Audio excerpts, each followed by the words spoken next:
Muy buenas tardes a todos. Bienvenidos a una nueva edición del ciclo de seminarios para una sociedad abierta, el ciclo de seminarios en el cual los fellows del Centro Friedman Hayek para el estudio justamente de una sociedad abierta y libre presentan el resultado de sus investigaciones y demás. Mi nombre es Matías Ilivitsky, soy el Managing Director del Centro Friedman Hayek y bueno, hoy es un gusto realmente darles la bienvenida esta tarde. Muchas gracias por conectarse para este seminario en particular, en el cual vamos a escuchar la presentación sobre un nuevo prólogo a la obra El orden sensorial, escrita por Friedrich Hayek. El prólogo en particular ha sido a su vez escrito por la fellow del Centro Friedman Hayek, la doctora Agustina Borella, a quien voy a presentar. La doctora Borella es profesora y licenciada en Filosofía por la Universidad del Norte Santo Tomás de Aquino y doctora en Filosofía por la Universidad de Buenos Aires. Su área de especialización es la filosofía de las ciencias y en particular la epistemología de la economía. La doctora Borella es docente de grado en la UCEMA y docente de posgrado en ESEADE, UNLU y UCEMA. Es fellow del UCEMA Friedman Hayek Center for the Study of a Free Society. Ha sido docente de grado en la UBA, en la UCA, la UCALP, UNSTA y docente de posgrado en la UBA, SMC University y UNR. También ha sido secretaria técnica e investigadora del Centro de Investigación en Epistemología de las Ciencias Económicas de la Facultad de Ciencias Económicas de la UBA y miembro de los proyectos de ese centro. La doctora Borella también ha participado en congresos y numerosas jornadas de su especialidad. Es autora de Modelos Económicos y Realidad y de Trazos, Ensayos de Filosofía para el Mundo Social, así como de cuantiosos otros artículos en su disciplina. Es un gusto entonces darte la bienvenida, Agustina, y nuevamente agradecerles a todos por conectarse a este nuevo seminario. Agustina, te escuchamos. Bienvenida. Bueno, buenas tardes. Muchas gracias, Matías, por la presentación. Muchas gracias también a Gabriel Zanotti y a Matías otra vez por la invitación a participar de este seminario, en este caso para presentar el nuevo prólogo a una nueva edición de esta obra, El orden sensorial de Hayek. Bien. Voy a compartirles una presentación y después de esta presentación vamos a abrir a preguntas y debate que pudiera surgir.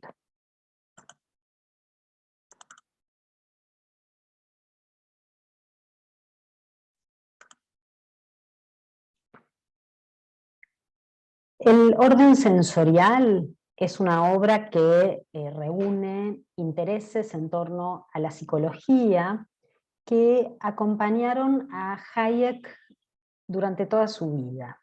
Yo voy a contarles un poco por qué Hayek escribe esta obra, cómo llega un autor con las características de el que nos reúne hoy a escribir una obra de este estilo, cómo se encuadra con el resto de sus contribuciones y aportes e inquietudes más conocidas.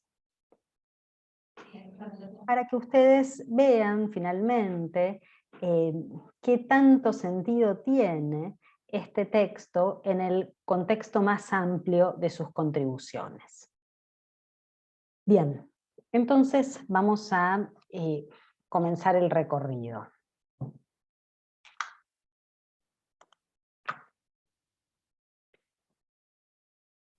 Hayek creció en una familia en la que el clima era un clima de ciencia, y en particular un clima de ciencias vinculado a las ciencias naturales. Esas inquietudes lo acompañaron desde muy joven y en primera instancia por el trabajo de su padre, August, que había recibido de él su interés o sus inquietudes por la botánica. y lo había llevado a Hayek a escribir un texto sobre orquídeas. Pero esas inquietudes no las había recibido solo de su padre, sino que también su abuelo paterno, Gustave, biólogo, había escrito trabajos en torno a la evolución de Darwin. Y si bien su abuelo materno, Franz von Jurasek, era economista, se murió cuando Hayek era un niño. Bien, de estos vínculos con la evolución y este tema de la evolución muy propio de las inquietudes del clima intelectual familiar, no solo se va a hacer presente en su obra El orden sensorial, sino también en sus textos de filosofía política. En esos textos, Hayek va a hacer mención, por un lado, de que la noción de evolución que trabaja Darwin la había tomado de la evolución del mundo social y en particular de la economía. Y va a señalar también Hayek que, por otra parte, el abuelo de Darwin, Erasmus Darwin, había recibido influencias de David Hume.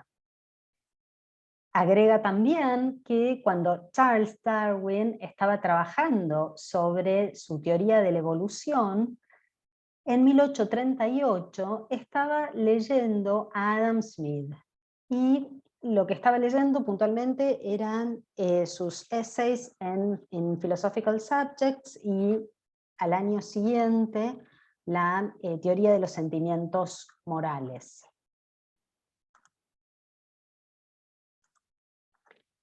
Bien, tan significativo era este clima intelectual familiar en torno a las ciencias naturales que muchos años después Hayek se va a referir a sí mismo se va a definir más bien a sí mismo como un aspirante a biólogo, a would-be biologist, como un aspirante a biólogo que, inducido principalmente por las circunstancias de la guerra, había ido desplazando sus intereses hacia la economía.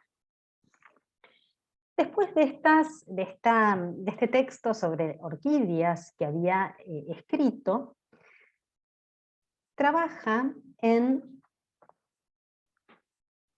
un texto que va a ser el manuscrito de 1920, que es un texto cuyo título es Contribuciones a una teoría sobre cómo se desarrolla la conciencia. Y en esa ocasión, en 1920, lo que intenta hacer es ofrecer una explicación fisiológica general sobre fenómenos de la conciencia. Este texto lo escribe en el invierno de 1919 y 1920, ya ahí Hayek había ido a la guerra y también se había inscrito en la Universidad de Viena en relación a los intereses que ya tenía, que eran fundamentalmente la psicología y el derecho. En ese invierno de 1920 había pasado también algunas semanas en la ciudad de Zúrich, y este manuscrito de 1920 va a recopilar en algún sentido los resultados de sus estudios ahí realizados. El manuscrito intenta ofrecer una teoría sobre la psicología de la percepción. Pero es también, y principalmente, en reacción a el escrito de 1897 de Ernst Mach, The Analysis of Sensations. tengan presente que cuando Hayek está escribiendo esto, era un estudiante de segundo año de la universidad, ¿no? Cuando estaba enfrentando en este texto a Mach. En cuanto a su encuentro con la psicología, Hayek no tuvo un profesor de psicología como tal, porque en ese entonces la psicología en las universidades era enseñada por filósofos. Así que no tuvo una educación o una formación académica por psicólogos. Y para ese entonces, Friedrich Jodl, que había escrito un manual de psicología hacia finales del siglo XIX, ya estaba muerto, y Adolf Storr, que era un especialista en psicología experimental y psicología de la percepción, y alguien por quien Hayek tenía mucha admiración, se estaba muriendo. Pero aún así, Hayek le hace llegar el manuscrito a Storr, Storr lee el manuscrito y lo anima a Hayek a seguir adelante con este tipo de investigación, ¿no? Storr va a aparecer citado ya en el texto del 20. Bien, entonces, ¿cómo llega a la psicología? ¿No? Llega a través de la lectura de obras, de, por ejemplo, Wilhelm Wundt, William James, Johannes Müller, Hermann von Helmholtz. Bien, pero más allá del contacto y la lectura de estas obras, el estímulo decisivo que lo llevó al autor a escribir su texto de 1920 fue el texto de Mach, el texto de 1897 de Mach, y lo que Hayek entendía como un rechazo de una especie de empirismo naive presente en Mach, ¿no? Este rechazo de esta propuesta de Mach fue lo que motivó a Hayek a escribir finalmente esta investigación, ¿no? Mach ya estaba muerto también, pero la psicología de Mach, y en particular su filosofía de las ciencias naturalistas, estaba presente en la Viena de posguerra.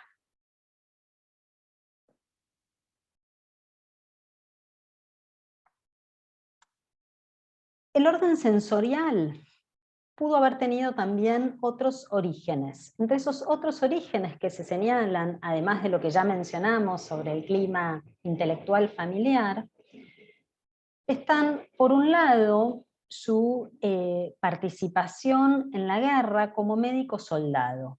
Se presume que ahí había visto Hayek heridas en el cerebro y que eso había despertado en él inquietudes sobre cómo funcionaba el cerebro.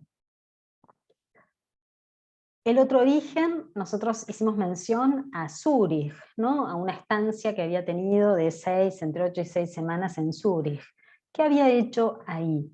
Lo que había hecho era trabajar con un neuropatólogo especialista en anatomía cerebral, que se llamó Konstantin von Monachov, y ese trabajo en ese laboratorio también se asume que tuvo influencia en la redacción de lo que primero en el manuscrito y que va a impactar después en su publicación de los 50, del 52. ¿Cuál es la Viena de su época? Es la Viena del neopositivismo lógico, la del Círculo de Viena. Hayek conocía la epistemología de Schlick, había tenido contacto con Neurath, y si bien es sabido que no participó del Círculo de Viena, tenía intereses afines, inquietudes e intereses afines. Por otra parte, Felix Kaufmann, miembro del Círculo de Viena, también había participado del Círculo de los Espíritus de Hayek y del seminario privado de Mises. Entonces, su amigo Félix, el filósofo Felix Kaufmann, a través de él también podía estar al tanto de las actividades del Círculo de Viena. El Círculo de Viena se formó en torno a la filosofía positivista de Ernst Mach. Y en Mach se puede encontrar el eco de Hume, ¿no? De Hume, en particular de su empirismo, y también del espíritu antimetafísico. En torno a estos autores ligados al Círculo de Viena, bueno, Schlick había sido en la Universidad de Viena, era el sucesor de Mach, por un lado, y también fue secretario de la Asociación Ernst Mach entre los años 20 y 30 aproximadamente. Un lugar especial tiene Wittgenstein, a quien no hemos nombrado, y recordemos que la obra de Wittgenstein va a ser del todo relevante para el Círculo de Viena, ¿no? Buena parte de la fase ya más constitutiva, cuando el Círculo ya estaba constituido como tal, bueno, el estudio ya más específico fue en torno a la obra de Wittgenstein. Recordemos también la idea propia del Círculo de Viena de que todo lo que no sea empíricamente verificable carece de sentido, y la influencia de Hume en este punto. Podemos recordar acá una cita que no casualmente, no accidentalmente van a retomar los científicos del Círculo de Viena, una cita muy conocida de Hume, que es esta: cuando persuadidos de estos principios recorremos las bibliotecas, ¿qué estragos deberíamos hacer? Tomemos en nuestra mano, por ejemplo, un volumen cualquiera de teología o de metafísica escolástica y preguntémonos, ¿contiene algún razonamiento abstracto acerca de la cantidad y el número? No.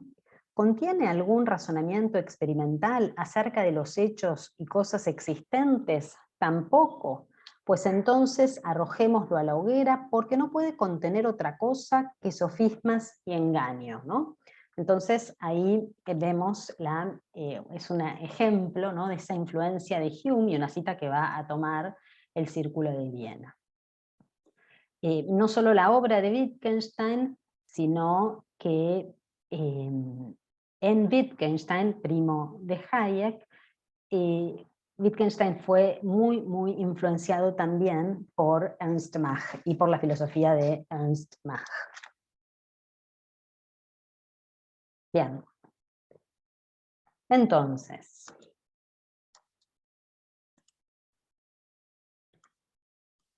en cuanto a su formación académica, dados los disturbios de la guerra, la no disponibilidad de una enseñanza académica en psicología brindada por psicólogos y la lectura de los principios de economía política de Menger, entonces finalmente Hayek se inscribe en ciencias jurídicas, para estudiar ciencias jurídicas en la Universidad de Viena. Ya estando en la guerra, en Italia, había decidido dedicarse a la economía. Recordemos, ¿no?, por las dudas, que en ese entonces no existía la carrera de economía como tal, y que si bien había tomado esa decisión en la guerra en Italia, lo que fue decisivo, lo que finalmente lo atrapó, fue el texto de Menger.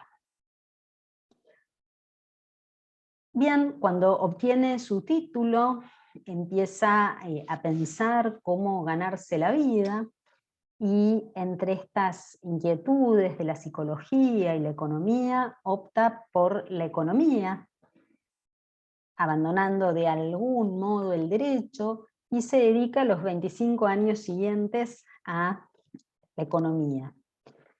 pero la fascinación por la psicología neurofisiológica no lo abandonó nunca del todo.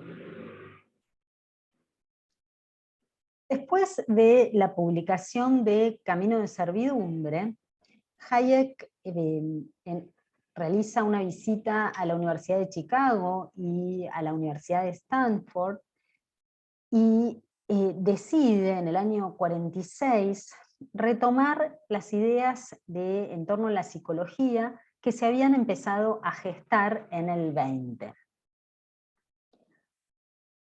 ¿Qué tiene que ver esto con la publicación de Camino de Servidumbre? Bueno, Hayek ya para este entonces pensaba que con esa publicación se había desacreditado su imagen en el mundo académico y estaba intentando recuperar su reputación.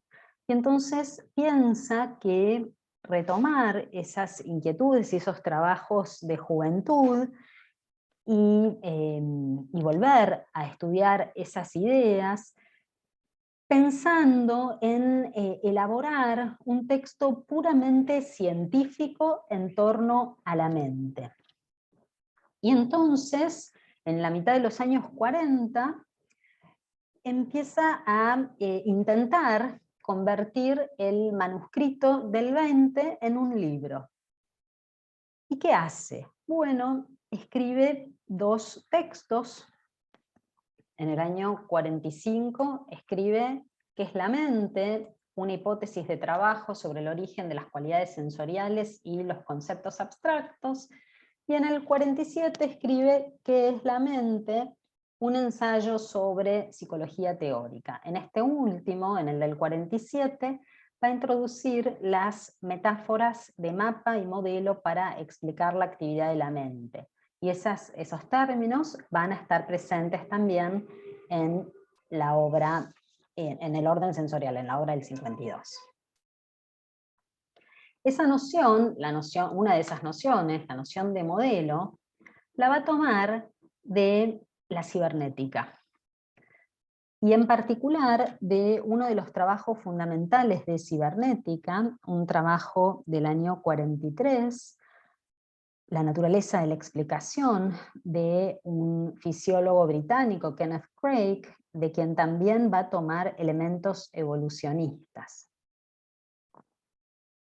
Bien, también va a recibir la influencia de Norbert Wiener, que en 1947 fue quien acuñó el término cibernética, y va a recibir también la influencia de Warren McCulloch, miembro fundador de la Asociación Americana de Cibernética, y también del neurólogo inglés Ross Ashby, que realizó estudios de cibernética a mitad del siglo XX. En el año 49 va a participar de un congreso en Alpbach, donde va a exponer sobre la esencia de lo espiritual. Esa disertación se tradujo al inglés con el nombre ¿Qué es la mente? ¿Qué es ese texto del 49? En ese texto se recolectan buena parte de las ideas sobre las que había escrito en el 45 y en el 47, ¿no? Y es una especie de resumen de ese texto. Y ahí dice también que su problema es en algún sentido el problema mente-cuerpo, ¿no? Una idea que también va a retomar y de la que va a partir en el 52. Entonces, desde el manuscrito del 20 y sus escritos entre el 45 y el 49, finalmente este recorrido culmina con la publicación de El orden sensorial en 1952. En 1948 le escribe en una carta a John Neff que esta obra, El orden sensorial, era lo más importante, escribe Hayek, lo más importante que he hecho hasta ahora.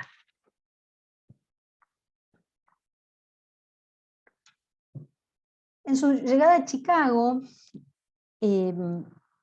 elabora un seminario, y en ese seminario va a tener como lecturas principales el orden sensorial y Scientism and the Study of Society, y ese seminario de Chicago va a atraer científicos de las ciencias naturales de esa universidad. En el libro va a agradecer los comentarios de sus amigos, Karl Popper, Ludwig von Bertalanffy, un biólogo austríaco, y el distinguido neurofisiólogo australiano John Eccles, que más tarde recibiría el premio Nobel por sus contribuciones a la neurofisiología, y mucho después escribiría con Popper el libro El yo y su cerebro, ¿no? En la obra se puede ver la influencia de estos tres amigos a quienes les agradece. El libro es un esbozo de la psicología teórica, y ya los títulos de sus textos de mitad de los años 40 anticipa cuál va a ser la pregunta que guía su trabajo del 52. Y esa pregunta es: ¿qué es la mente? En esta obra, la del 52, va a enfrentar a Mach y al conductismo, aunque la revolución cognitivista estaba próxima. ¿Quiénes están representados, ¿no? Dentro del conductismo en la obra de Hayek? Bueno, no solo Watson, sino Holt, Weiss, Tolman, Hunter, Lashley, y también Wesley Clair Mitchell, a quien había conocido en un viaje a Estados Unidos antes de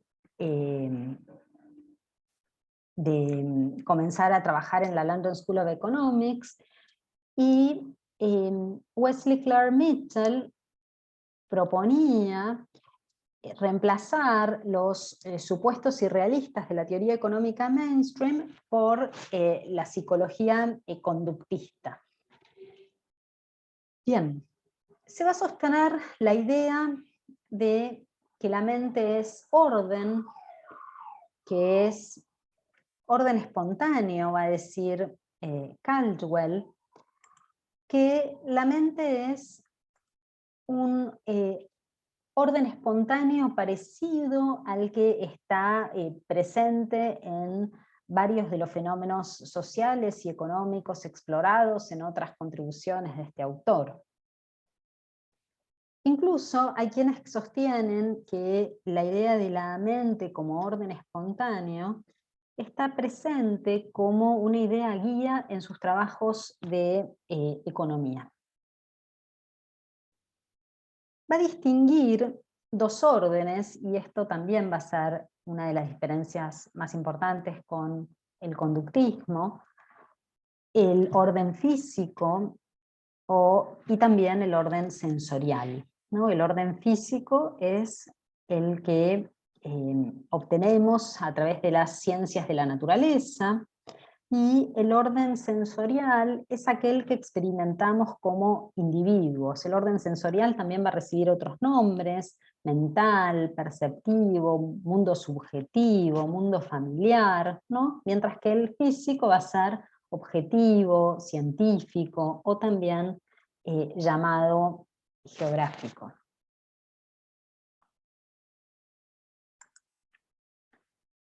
Bien.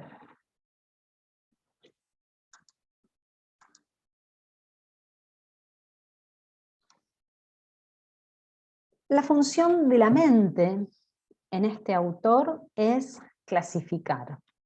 La mente es un sistema de clasificación, donde los clasificadores serían parte de la estructura de la mente. Esto, sin dudas, ¿no?, resuena a Kant, a quien llega a través de su amigo, el filósofo Alois Riel, a quien va a citar en distintas oportunidades, y ya también en el 20. Bien, y el sistema nervioso central, dada la complejidad de este dispositivo de clasificación, Hayek va a decir que la descripción sobre cómo el orden sensorial está formado, dada la complejidad del sistema nervioso central, va a ser solamente una explicación en principio, ¿no? Va a ser posible realizar una explicación en principio. Esta noción, la de explicación en principio, va a estar presente también en su texto Scientism and the Study of Society, y también en la teoría de los fenómenos complejos, cuando se refiere a las pattern predictions. Este sistema nervioso central como sistema o como aparato de clasificación es lo que va a dar surgimiento, por un lado, a percepciones concretas, por otro lado, a experiencias mentales abstractas que se van a traducir en la formación de conceptos.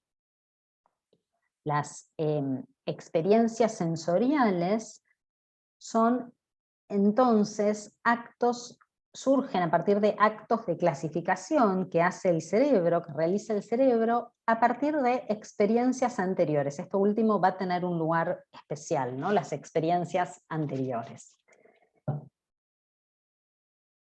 Entre esas nociones que ya había adelantado en el 47, ¿no? la metáfora del mapa y del modelo, bueno, el mapa van a ser conexiones neurales semipermanentes que el cerebro ha construido como resultado de su experiencia pasada. Y este mapa, a su vez, va a incluir el modelo. Y el modelo es un patrón de impulsos trazados en esa red, ¿no? en el mapa, en la red de conexiones neurales semipermanentes, pero el modelo va a estar derivado, a su vez, del ambiente específico en el que la persona está situada.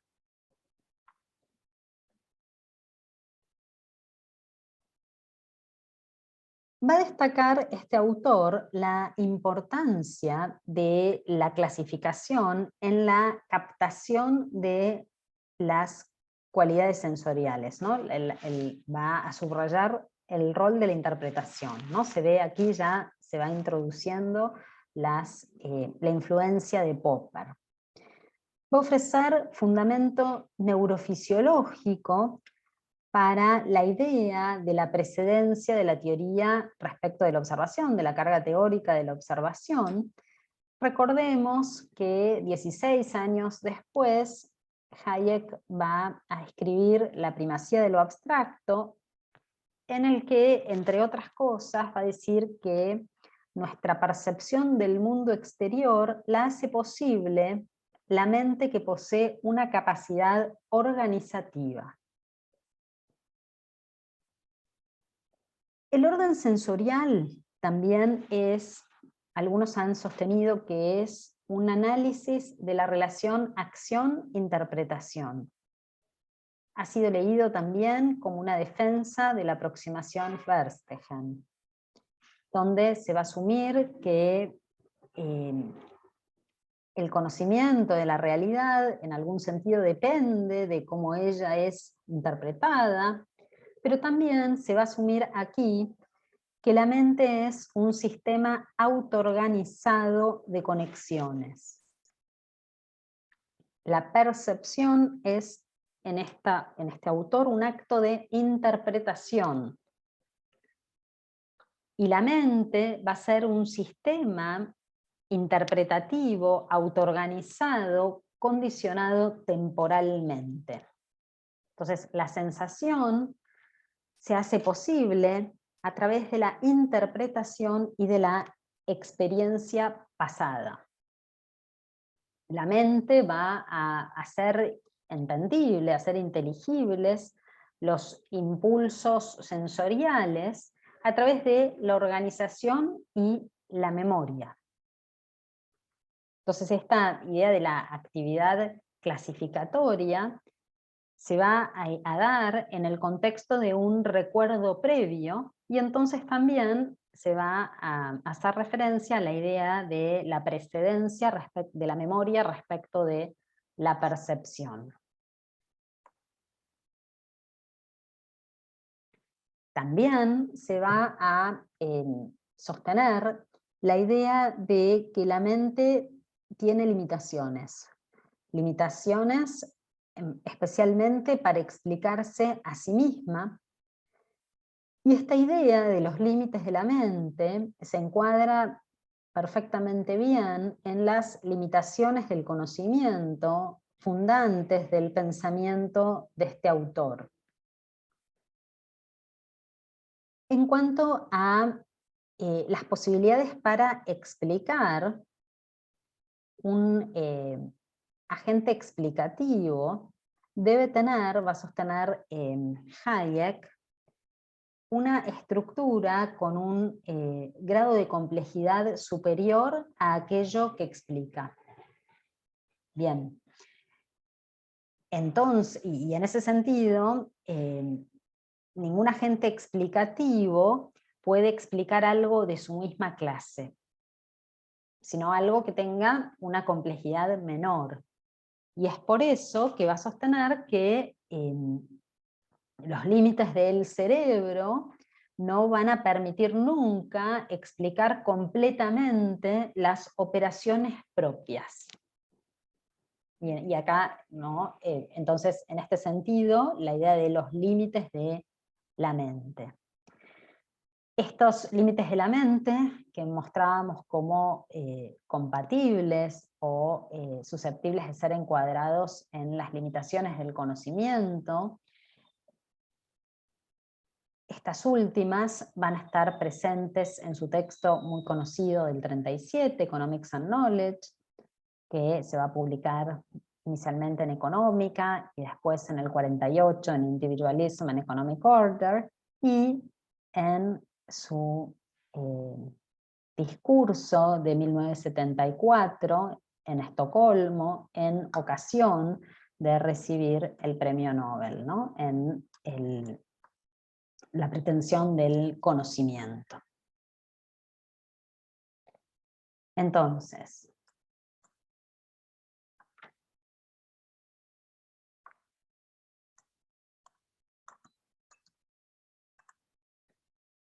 mostrábamos recién la compatibilidad entre los límites de la mente y los límites del conocimiento, y cómo estos límites de la mente son compatibles entonces con sus preocupaciones en el ámbito de la metodología de las ciencias sociales y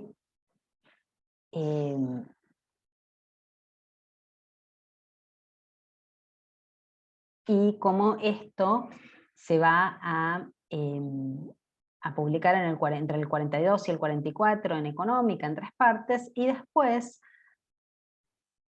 coincidentemente, podríamos decir, se va a publicar como libro en el 52, en el mismo año que el orden sensorial, en su obra La Contrarrevolución de la Ciencia. Entonces, sus preocupaciones en psicología parecen estar encuadradas muy bien en sus preocupaciones más conocidas, ¿no? Y en su manera de entender el mundo en general. Esta cuestión de la publicación de la Contrarrevolución de la Ciencia en el 52 y en el mismo año el orden sensorial ha llevado a algunos a preguntarse concretamente sobre esta relación entre psicología y economía, y también sobre una posible primacía de alguna de las dos. Y sobre esto hay distintas posiciones al respecto. Pero más allá de estas distintas posiciones, hay que recordar que la obra del 52, Hayek ya era un economista, y en el prefacio, en la primera oración, él escribe que está escribiendo esto como economista, ¿no? Entonces ya ahí en la primera línea dice que está haciendo esto como economista.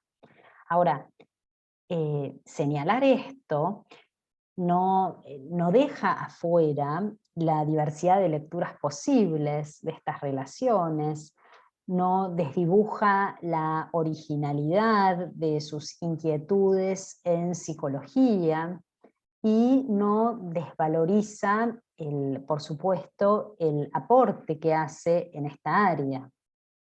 Tengamos presente que Hayek ha considerado que esta obra, El orden sensorial, fue una parte esencial de su más amplia contribución.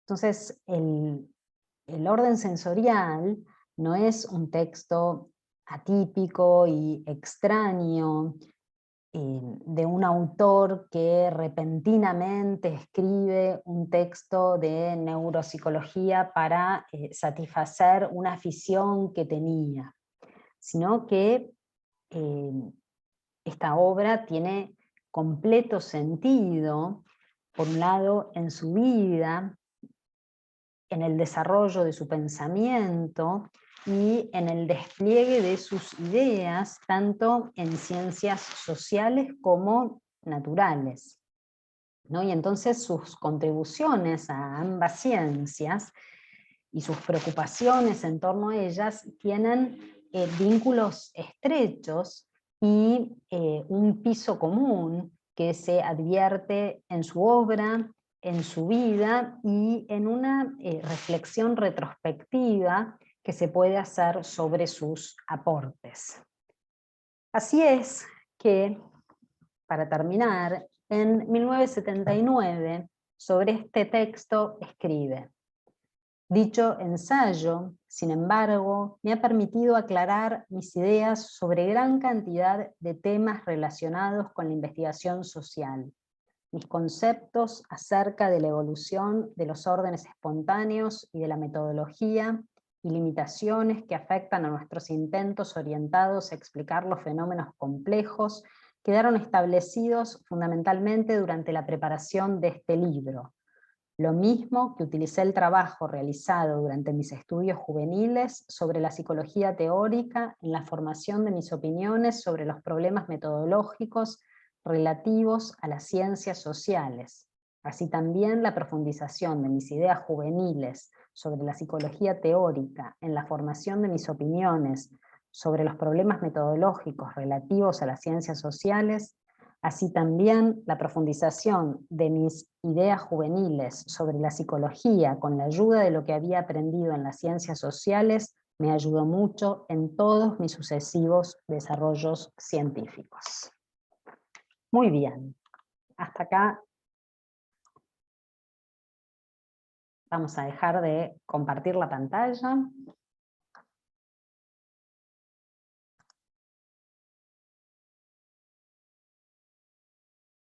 Bien, a ver, tenemos algunas preguntas en el chat.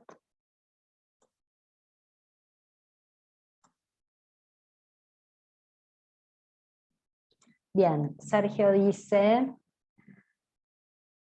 ¿cómo y por qué se dio el salto de biología, fisiología, psicología a sus escritos de economía y sociedad? Bien, pienso al menos en dos maneras de responder a esto. Si hablamos de salto, sería un salto, yo les diría, en la práctica, ¿no? Bueno, él opta por ciencias jurídicas, se recibe y se dedica esos 25 años a hacer economía y a ganarse la vida como economía. Ahora, si pensamos en su desarrollo teórico, no creo que haya un salto.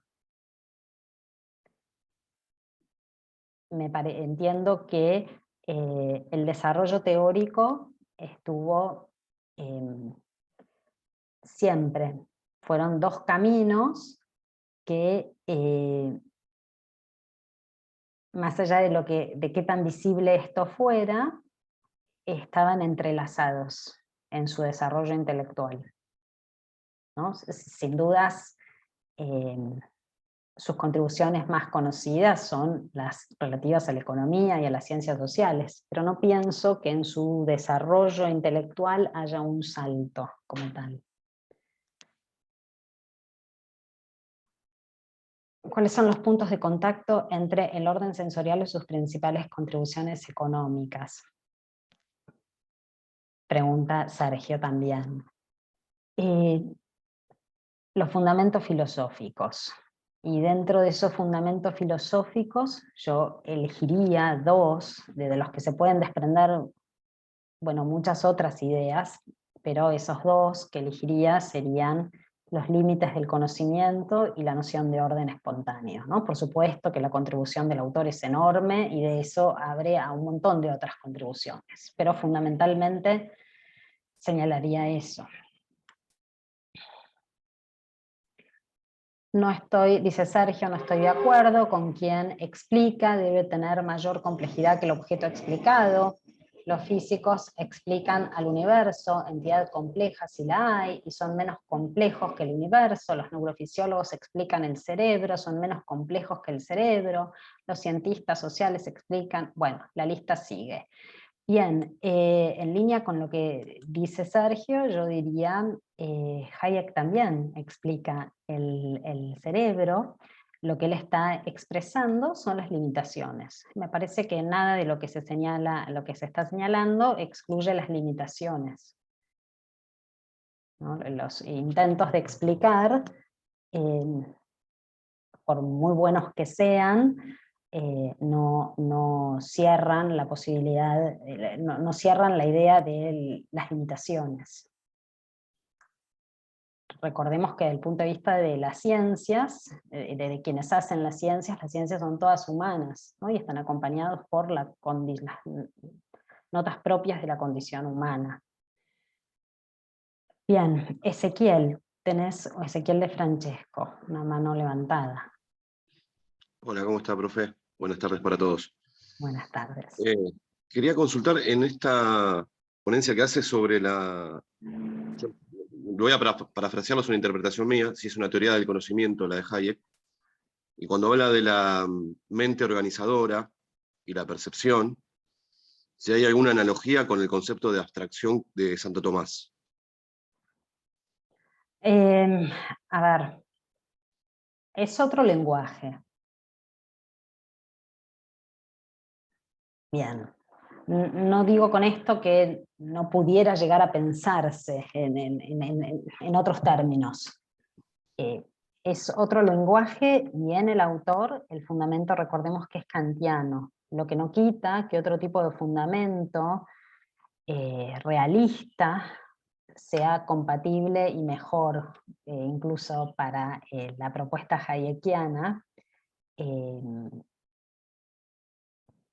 Bien.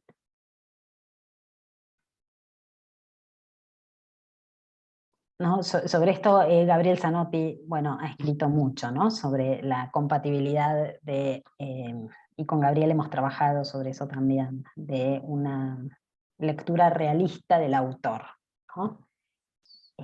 Pero por un lado habría que rastrear, yo no tengo presente exactamente como para responderte con tanto rigor la presencia de la palabra o el uso especial de la noción de abstracción. Pero sí, en cuanto al espíritu, es otro. Sí, yo más que nada porque por ahí lo relacionaba, si bien él habla del conocimiento limitado y buscando la conexión con una hermenéutica realista, digo, igual que Popper, a pesar de reconocer la limitación del conocimiento, y esto es, estoy preguntando, no estoy afirmando, si el autor cree en la aproximación de la verdad igual que Popper, si es también una hermenéutica realista en ese sentido. Ok, a ver, puede ser compatible la defensa explícita de un realismo nociológico y de un realismo científico y de un realismo metafísico presente en Popper, yo no la recuerdo tan explicitada en Hayek como tal, lo que no quita que no pueda ser compatible. Me refiero a la noción de verdad o la noción de verdad como aproximación. No sé Gracias, si... profe. No, de nada. Gabriel, ¿vos querés agregar algo en este punto?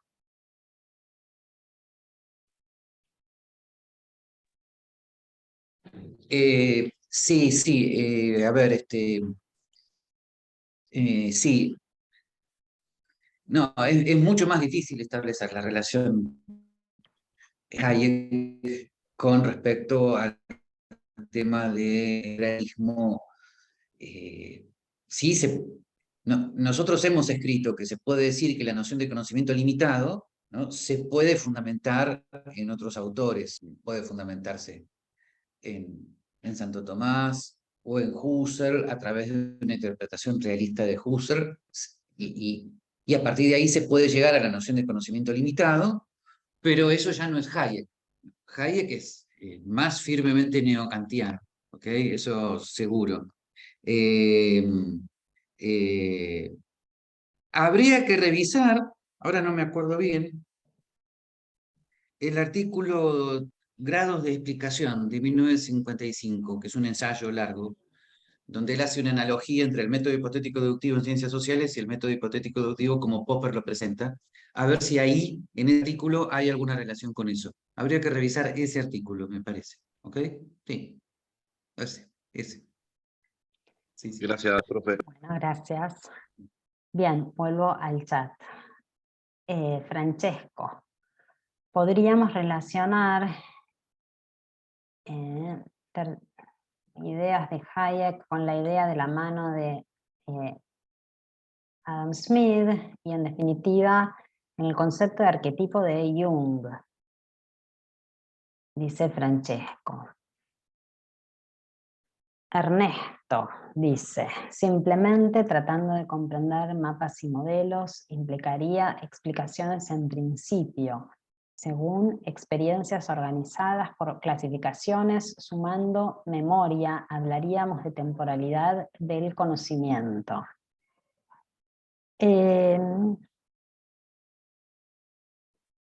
Sí, Ernesto, todas esas ideas, bueno, sí, no sé si en términos de temporalidad del conocimiento como tal, pero todo eso está presente en el autor.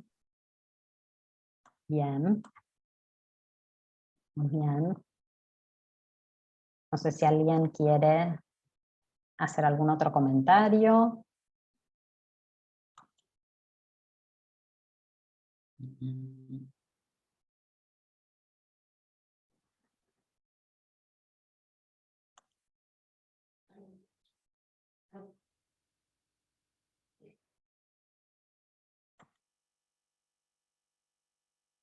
Sí, ahí, Agustina, la pregunta de Francesco sobre si relacionar las Sí, ideas de Hayek con la idea de mano invisible de Adam Smith, eso seguro, ¿no?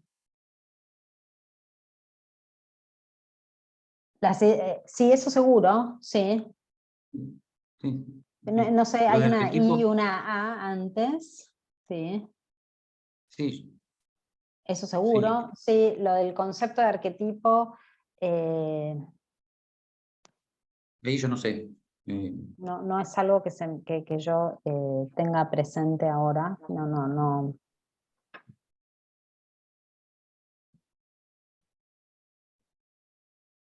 Yo no recuerdo tampoco ninguna relación de Hayek con Jung. No. Pero sí, claro que Hayek con Adam Smith y la idea de mano invisible, sí, claro. Sí.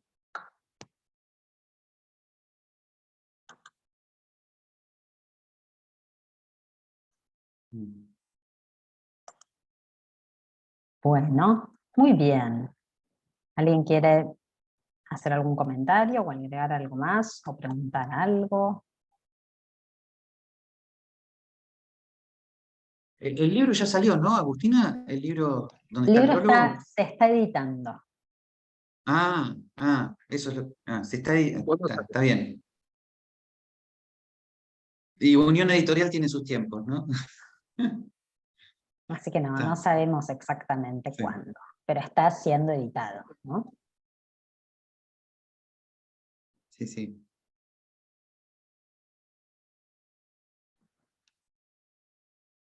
Bueno, Sí. Me comentaron que Lula en Brasil está esperando el primer ejemplar. sí, Veremos. imagino. Sí, sí, sí, sí. Bueno, bueno, los invito a leer la obra o a volver a leerla,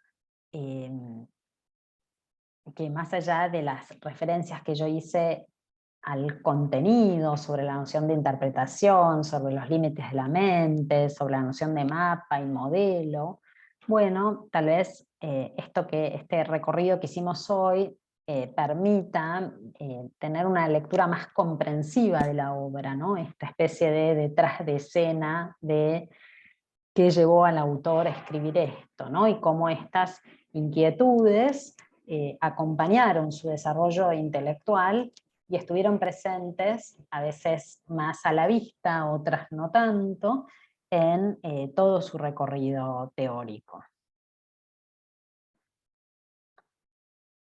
Bien. Así que les agradezco mucho. Bueno, muchas gracias también, por supuesto, a vos, Agustina, desde el Centro Friedman Hayek, por esta brillante presentación. Gracias también al Academic Director del Centro Friedman Hayek, al doctor Gabriel Zanotti, por sus intervenciones. Y a todos ustedes quienes se conectaron y estuvieron haciendo intervenciones. Los invitamos entonces a estar atentos a la próxima publicación de este prólogo de la doctora Borela al libro El orden sensorial de Friedrich Hayek y a las futuras actividades de la UCEMA en general, las cuales pueden consultar en la web de la UCEMA, ucema.edu.ar/eventos, incluyendo las del Centro Friedman Hayek y las del ciclo de seminarios para el estudio de una sociedad libre. Les va a llegar la invitación a la próxima, que es el 18 de octubre a las 18:30, con otro fellow del Centro Friedman Hayek, el doctor Enrique Aguilar, sobre la obra de Alexis de Tocqueville. Mientras tanto, también, por último les digo, si quieren volver a ver la charla de la doctora Borela de esta tarde, la pueden ver en el canal de YouTube de la UCEMA. Eso lo pueden encontrar también en el canal de YouTube y en nuestras redes sociales para seguir en contacto con todas estas actividades y bueno, para poder seguir pensando y repensando todos los temas que la doctora Borela presentó esta tarde. Así que bueno, muchísimas gracias a todos nuevamente. Muchas gracias nuevamente también, Agustina, por tu presentación. Muchas gracias a ustedes. Muchas gracias. Adiós. Muchas gracias, hasta luego. Gracias.